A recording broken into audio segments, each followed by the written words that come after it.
This is a presentation of the Sports Source Digital Network, presented by Hearthside Bank.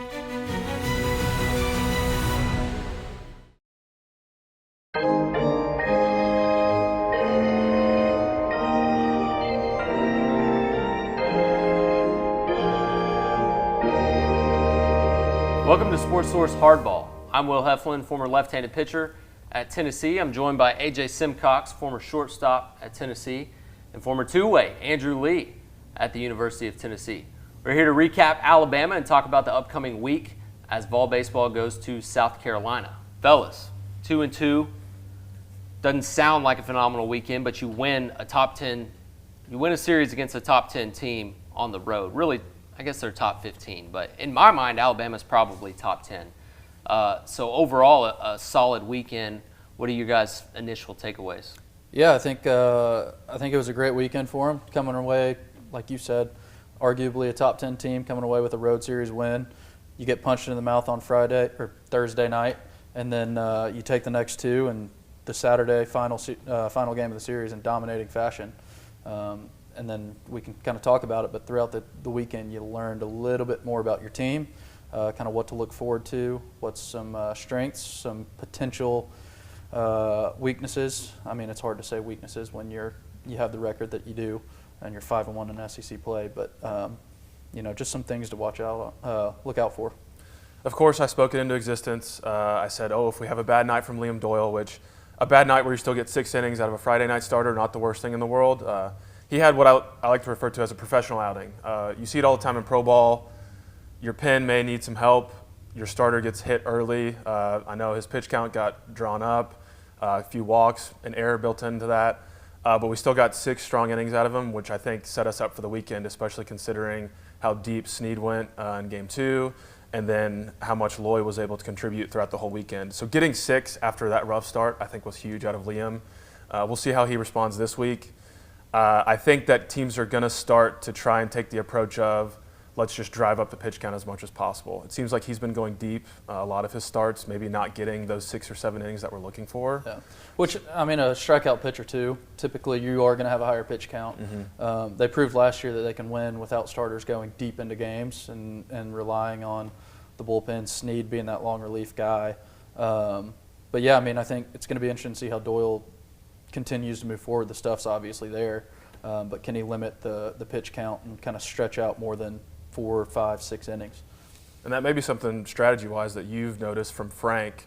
I feel like that's something he'll be able to address with Liam and say, hey, it looks like guys are going to try and drive you deep, whether it's at bats, maybe taking pitches. Is that something that Frank will address as far as, hey, let's get after him early, pound the zone?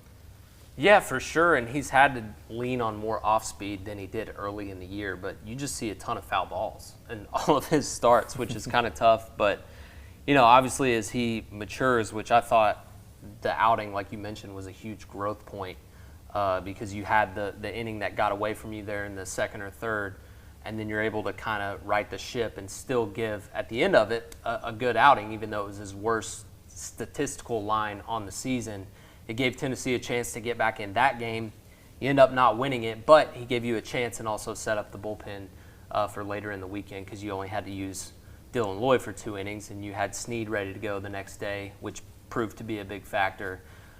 You could get more out of Loy, which they ended up doing. And then, one of the guys who emerged this weekend was Krenzel there in Game 3. But I think Liam's outing was actually a microcosm of the whole weekend. Just with how the series ended up playing out and guys bouncing back. For him, it was within the same game, but I look at Dalton Bargo, who had a rough Game 1. A lot of people will turn to the at-bat where maybe he could have bunted or maybe they could have pinch hit. They end up letting him swing away. We hit into the double play that kind of was ultimately the deciding factor in that game. Every out is worth its equal weight, but he just absolutely rips the cover off the ball the next 2 days. Yeah. A hot Dalton Bargo is dang near as good as anybody.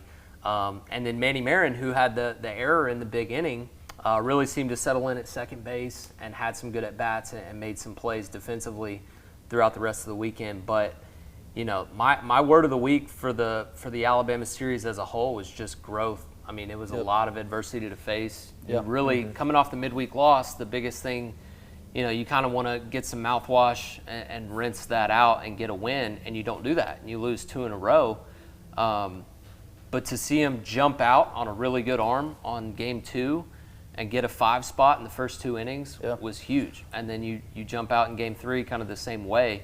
So just a lot of growth, and you find out a lot about your team when they go on the road. Absolutely. And I mean, it was obviously best case scenario is a sweep, right? We talked about that last week. But to be able to get punched in the mouth that first game and then come back and win the next 2, we learned a lot about the team. That was the first time they had really gotten punched in the mouth, and getting to experience that and still coming back and winning the next 2 was huge. And I think they scored, correct me if I'm wrong, in the first inning of every game, which points Fisher to hit an absolute bomb Except for the first inning. except for Saturday. Yeah. But like early leads, responding after those leads got cut in half. Yeah.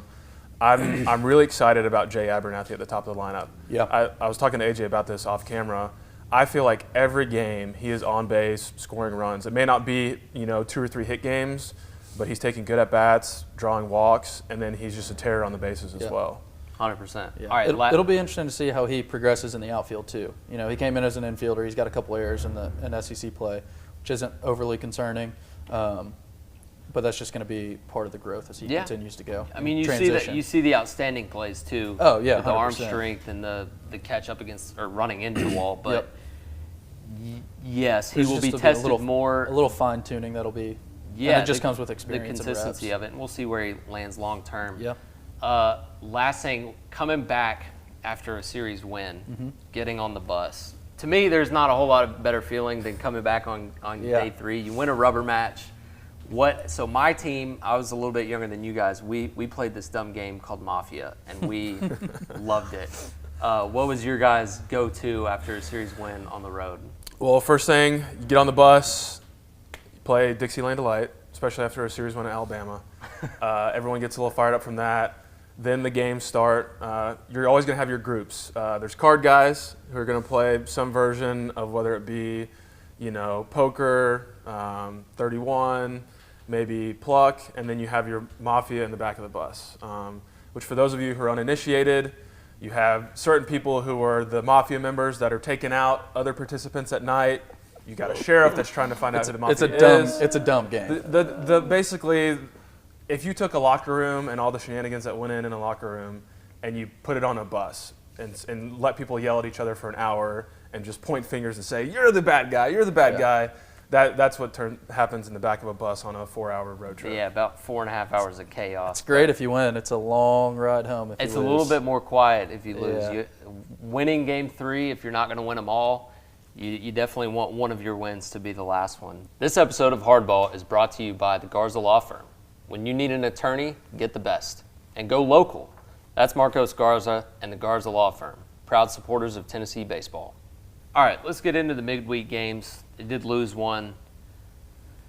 From your experience, did you guys find it hard to get up for midweek games? It's baseball. Anybody can beat anybody in baseball, right? It's like the one sport that outside of maybe March Madness when craziness happens. But in baseball, any team can beat any team. Now, with the current roster and the current coaching staff, maybe not quite as frequently because they have arms for days, and that's the biggest thing. If you don't have a whole lot of depth on the mound, then you might run into those 12 to 10 midweek games, and you better hope your offense starts bringing it. That's not as much of a concern with this team. ETSU, though, I mean, they're a great team. There's so much talent in East Tennessee that can't go to the University of Tennessee for whatever reason, roster crunch or maybe just some development stuff that they're not quite there yet. But ETSU is a really good program, and they take so much talent from East Tennessee and build it. And let's be honest, when you're playing a ETSU, a Tennessee Tech, a lot of those guys are a little pissed off that they didn't get the opportunity to go to Tennessee. So that adds a little motivation in that regard too. And I know ETSU specifically was one that AJ and I always struggled with when we were at UT. We played them twice a year, guaranteed one was going to be a tight game. I know we got a ninth-inning homer hit against us as well, similar situation. Yep. And the other tough thing about midweeks that often gets overlooked, you're seeing a new arm almost every inning. Yeah. So as a hitter, it's tougher to get into a rhythm. It's usually bullpen guy after bullpen guy. Maybe they mix in a Friday night guy to come in, especially if it's a tight game. Yeah. And like AJ said, ETSU is no team to walk over. I think they're 18-4 right now. Obviously, very top 5 in the nation in home runs. We saw that happen to us. I believe they hit 3 in that game. Just a tougher matchup for that midweek, especially if it's something that maybe you overlook with a road series against Bama coming up. And the staff, too, I mean, they're looking at the bigger picture, right? Like Tennessee staff. They're going to tinker with some things, get some guys some run. It's not necessarily 100% the midweek lineup or the weekend lineup that they're running out there, but all of those guys are just as capable of stepping in, and they're looking at it from the bigger picture of we got to get these guys, some game reps, figure out what we have on the bench, see if these guys can play this position, kind of rotate some things, and then with Kylan going down on the injury in that midweek game, we saw how much we reshuffled the infield. I mean, Dean Curley started at first base one of the games in Alabama. And so, seeing kind of what pieces you have, that's essential in that regard too. Yeah, and the last thing I'll say is emotionally, you sandwich those games in between a very emotional SEC series. To compare it to basketball, once you get into conference play, you're not playing any non-conference teams, and so it's just a little bit different. You play those series on the weekends, and a lot of times Mondays are your off days in college baseball, and so you don't even have a practice in between your game 3 of the weekend series, and then you've got your Tuesday game. So there can be letdown spots. Yeah, right? and there's a lot of drag too on that, like what you're saying with no practice on Mondays, and then if you got a road series that's a long road series, you get back late at night, you got to wake up early Monday morning, get to class, and there's just kind of almost a jet lag that comes with that too that could potentially play a factor. There can be. But then you think about how deep they are, and it's like everybody who's going to be out there is literally fighting for a spot, and they're so deep. So, I mean, you can't have a good baseball season without losing at least one midweek. So Tennessee has fulfilled that requirement. Yeah. So nothing to worry about for me long term, but you do – you want to handle business, and as you get deeper into the season, maybe somebody else sneaks back up on you. But unless you're dropping them every single week, I think if you lose one here or there, especially if it's an in-state opponent, it's not a. That kept us out of the regional our sophomore year. That was the only reason why we didn't make the super region or the regional was because of losing a couple midweek games. Well, the RPI implications can definitely be. We lost the midweek game to 18-win UNC Asheville, and that was the RPI tanker that did us in. So. I don't think we necessarily have that worry this year. We're winning enough weekend series to where maybe that doesn't factor in, but I think it was better to have it now, maybe a little bit of a wake-up call to be more on guard for midweeks going forward. Yeah. All right, well, let's dig into South Carolina. Yeah. They are coming off a sweep, got swept at Arkansas. Not any of the 3 games were particularly close. Mm-hmm. They lost their opening weekend series at home against Oklahoma. So they're 1-5. Tennessee will come in at 5-1 in conference play. South Carolina, always a proud program. They have Paul Maneri now, legendary who coach. his last series was the Super Regional at Tennessee when he was the head coach at LSU. He's now back into the game at South Carolina, but that's always a nice park. Their fans are good. They're ornery. They know baseball. Yeah. I wouldn't consider them the most crazy fan base, but they seem mad. Because that was their sport, right? Yeah. Early 2010s, right before you guys went Tanner into had it school. running, had won back-to-back national championships, and then he took the AD job, hired Holbrook, and he had some success early on, and then it just kind of faded, and they've kind of been in that rut ever since. But that place is awesome. It was one of my favorite places to play. I actually almost went there. If it came down between Tennessee and South Carolina. We'll cut that out. Yeah, we can cut that out. I'm Tennessee through and through. But that place was awesome to play. They have a really good fan base, a very knowledgeable fan base that understands the game of baseball. We don't have good memories there. Grayson Greiner, want to shout out my teammate with the Detroit Tigers, awesome dude, but he hit a walk-off grand slam against us. Ooh, I remember that. And then our season kind of got derailed after that. But it's an awesome place to play.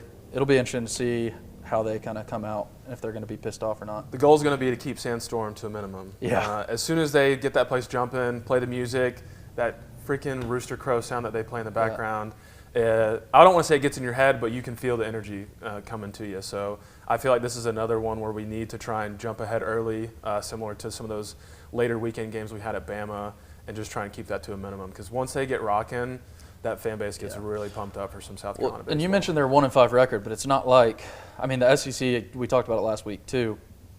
How good it is in basketball this year, that's how good it is every year in baseball. I mean, me and Andrew were talking about it this weekend. Florida, A&M, and Kentucky all made it to the College World Series last year. They're 2 and what is it? 2-10. 2 and 14 in conference play this year. Yeah. 2 of them are 0 and 6, and so to be a College World Series team last year and be a combined 2 and 14 or whatever it is, I'm not good at math. 2 and 16, 2 and 16. I mean, that just shows you the depth of the league, and there's still some quality teams regardless of what the record is. I mean, South Carolina is not a bad team by any means. It's not going to be a walk in the park, especially at this place to play. Yeah, I think on paper, you expect Tennessee to win the series. You could probably argue they should sweep South Carolina because they do. It's a deeper roster. There's more talent at the top end. But like you guys said, Oklahoma's right around the top 10. They might be the top 10 this week, and Arkansas is top 3 in the country in every poll. So South Carolina's played a gauntlet of a schedule, and it doesn't get any easier. But Tennessee, there's no off week in the SEC, and South Carolina is an interesting park to play at. It's super nice, and like you guys said, when they have momentum, it'll be a good crowd. It's not like they're going to be playing a team that's packed it in by any means. So through 2 weekends, 1 and 5 is not ideal. But you can see teams quickly turn because the margins are so slim. Yep. So I wouldn't say that, South Carolina's – they've probably hit the panic button, but it's not over by any means for them because they won some quality non-conference series. They did get swept by Clemson as well, who's also in the top 5. So they've played 3 top 5 opponents. Tennessee will be their 4th at number 1. So if you're them, you're kind of like, man, can we catch a break? But also they're more than prepped to see the type of arms that Tennessee will throw at them and a really good lineup. Yeah, I mean, it'll be interesting to see how it plays out. Like you said, I mean, on paper, what a luxury it is to have, but on paper, going in saying, oh yeah, talent-wise, you should probably sweep. I mean, in the SEC, there's not many weekends where you're going in, we should sweep this series. It's a testament to how good this team is, how much depth they have, and the job Tony and the boys have done. And going into a series expecting a sweep, I feel like goes back to that mindset that Tony's got guys operating with. Because when we were in school, it was like, okay, let's try and win a series, not get swept if we can. Well, I mean, you go into every game anticipating winning, right? Yeah. So, like, we're not saying you have the mindset of, oh, let's try and win 2 out of 3. You're going in every single game, we're going to win this game. But over the course of the season, if you win every series, 2 out of 3, you got a 20-10 SEC record, you're going to be a top 5 team in the country. So it's one of those things where it's absolute luxury to sweep. You're going in saying, hey, I'm going to win every game.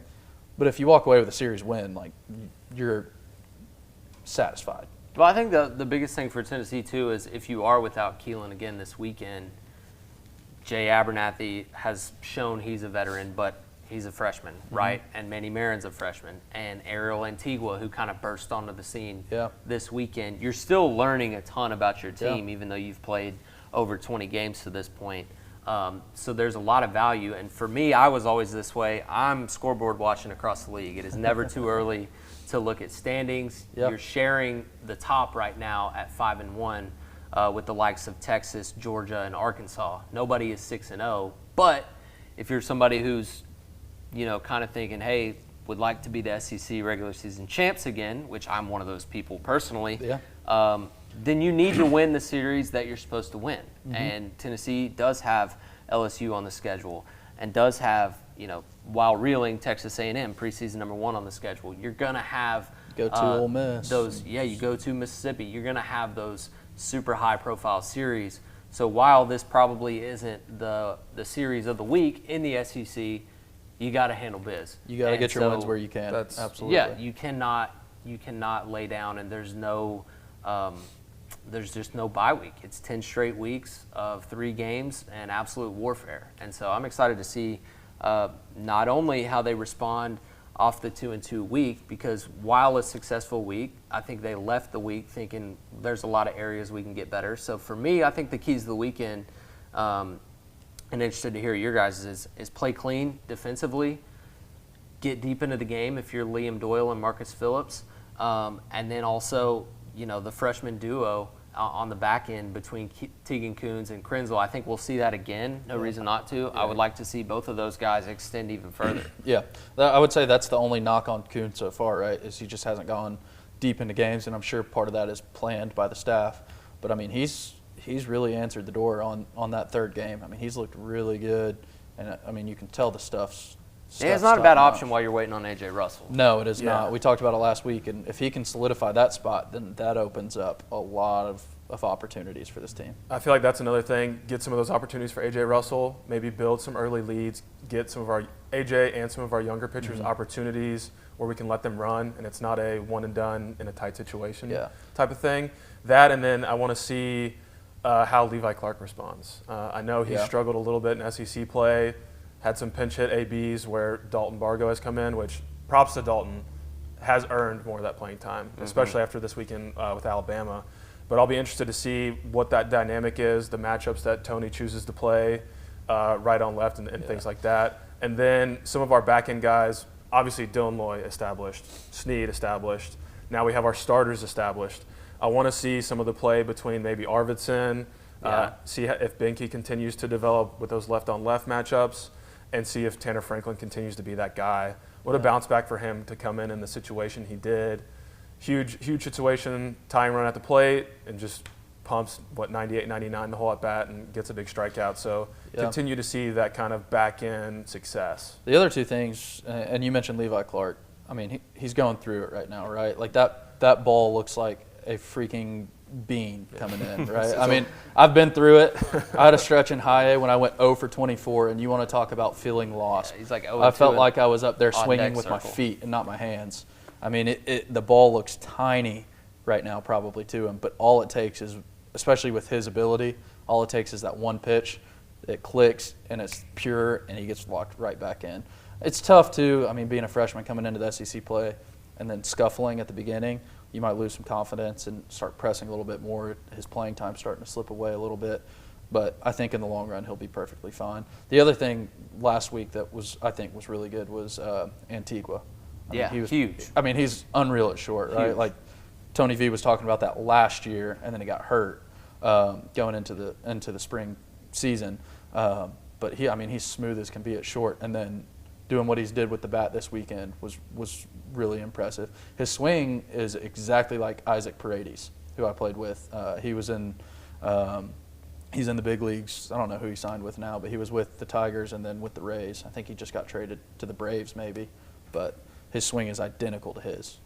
Yeah, and hard up the middle for him. That's sustainable, which is what I really enjoyed seeing. But we'll certainly see. Hopefully the Vols are playing Mafia on the way back from Columbia after this weekend. We appreciate you tuning in. Please do like and subscribe. We'll see you next week.